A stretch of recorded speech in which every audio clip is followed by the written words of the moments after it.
This video resource is a simple overview of what's involved in doing an apprenticeship with TRS. It's been designed to make sure you have a clear understanding of how TRS apprenticeships work, whether you are an individual starting on a program or an employer or line manager of an apprentice. If you have any further questions after watching this video, please get in touch using the contact details at the end. What is an apprenticeship? It's a structured work-based training program designed to develop the job-specific skills, knowledge, and behaviors needed to succeed in a particular role.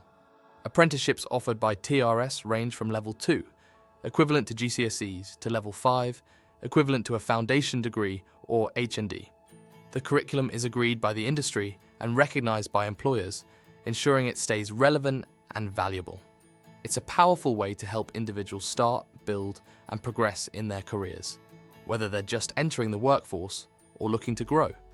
For employers, apprenticeships offer real benefits, from recruitment and upskilling to succession planning for the future. Every apprentice works towards achieving their apprenticeship by developing and practicing their skills in the workplace.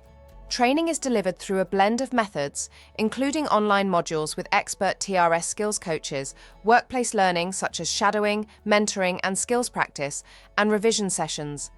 And all learning is recorded in an online portfolio, providing a clear track record of progress and development. Enrolling onto an apprenticeship with TRS is a clear and structured process. There are 3 key steps, and we support both the apprentice and their manager at every stage. The first step is application and assessment.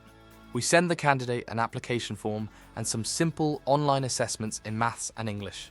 They need to complete these quickly. It's important not to delay, as we can't progress the application until this stage is finished. The second step is the online onboarding session, arranged with the apprentice and with the manager informed. In this session, a TRS enrolment officer reviews the apprentice's skills, previous learning, qualifications, work experience, career goals, and reasons for enrolling. They also check for any additional learning needs so the right support can be put in place. Following the session, an individual training plan is created, setting out what the apprenticeship will cover and when. Step 3, the apprentice, their TRS skills coach, and their manager review the training plan and timeline, making sure everyone is happy, and then apprenticeship training begins following an induction. From this point on, the apprentice is supported throughout their journey by their skills coach, with the manager kept fully involved along the way. At step 2 of the enrolment process, the onboarding session, we conduct a thorough pre-training review which looks at the candidate's current skill level, their experience, the requirements of their current job role and their career aspirations, as well as the organisation's objectives. All this is to ensure the individual enrolls on the right course at the right level, one that fits in with what the organisation needs, but importantly, the direction the apprentice wants to take professionally, in other words, the correct course for the correct career. As part of their initial assessments, we will assess candidates' current levels of English and maths, also known as functional skills. For those aged 16 to 18 who haven't already achieved GCSEs at grade 4 or equivalent in these subjects, functional skills training is mandatory. For apprentices over 19 without these qualifications, maths and English is not mandatory. For these apprentices, it's up to the employer to decide if functional skills training is necessary for the job role. Some employers find it's useful for their staff members, whilst others feel it's unnecessary. So how is an apprentice's progress assessed? Well, this is done in different ways, such as assignments, projects, presentations, and other tasks. Apprentices log their progress on an online platform, guided by their TRS skills coach. At the end of the program, a different organisation conducts the final apprenticeship assessment. Before this, the apprentice enters the gateway to completion stage, where the employer, apprentice and TRS skills coach check the apprentice is ready to go forward for assessment, or if they need any additional development. At the final assessment, the assessor evaluates the knowledge, skills and professional behaviours that the apprentice has developed in line with those listed on the apprenticeship standard they are doing. An apprentice's employer or line manager must provide time for them to attend online training and complete assignments. They must ensure they gain relevant on-the-job experience and support the apprentice to achieve their training plan.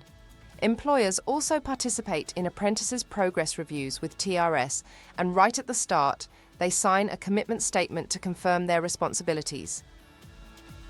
And what about the responsibilities of the apprentice themselves? Well, they are expected to meet all their work and training commitments while adhering to workplace policies and standards.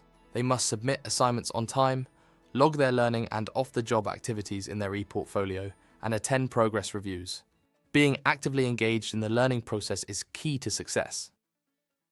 Off-the-job training. Apprentices must complete a set number of off-the-job training hours. This means work time hours spent learning rather than doing their job duties. The number of hours an apprentice must complete depends on the apprenticeship they are doing. Off-the-job activities include TRS online sessions, doing coursework, shadowing work colleagues, and attending industry events, for example. It can also include being mentored by a long-term member of staff, revising for final assessments, and doing any in-house training.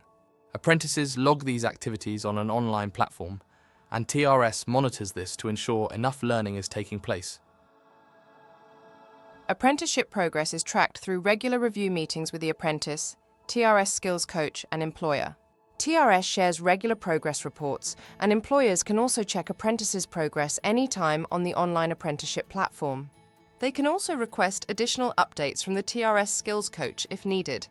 Don't forget, your TRS skills coach is available to provide advice and support both to the apprentice and their employer or line manager. An apprentice might require additional support during their training program for any number of reasons. What should they do? If an apprentice is facing challenges, they should notify their TRS skills coach as soon as possible. Support can include adjusted training plans, additional learning aids or mentoring, mental health or well-being resources, or referrals to external agencies. And what about more serious concerns? For serious concerns, apprentices or employers should contact their TRS skills coach first. They're here to help. They can also reach out to the TRS safeguarding team through the TRS website. The skills coach and other TRS staff will always take the steps to ensure the apprentice gets the help they need. Apprenticeships are designed to support career growth at every level, offering clear pathways from entry-level roles to senior management positions. Upon completing an apprenticeship, TRS encourages apprentices to continue their development by progressing to the next apprenticeship level or pursuing further qualifications. At TRS, safeguarding is central to everything we do. We protect young people and vulnerable adults who access our services. We provide staff, employers and stakeholders with clear principles and training to guide safeguarding and child protection. We educate our staff, apprentices and employers in safeguarding, British values, equality, diversity and inclusion, and well-being. We support apprentices, employers and staff to build knowledge and confidence in applying safeguarding principles, British values, equality, diversity and inclusion in the workplace and beyond. We also promote the development of digital skills and how to stay safe online. Importantly, we have clear processes in place for apprentices to contact our safeguarding team if they ever feel worried or at risk, and for employers or managers to raise concerns about an apprentice. Your TRS skills coach will explain these processes. If you have any further questions about apprenticeships with TRS, please get in touch. Once enrolled, apprentices and their employer can contact their TRS skills coach directly with any queries they might have as the apprenticeship progresses. And you can keep up with TRS and apprenticeship news by following us on social media, or have a look at a breakdown of what's covered on each of our apprenticeships at our website. Thank you for watching. We look forward to supporting you on your apprenticeship journey with TRS, where the correct course means the correct career pathway, ensuring the best results for individuals and the best results for businesses.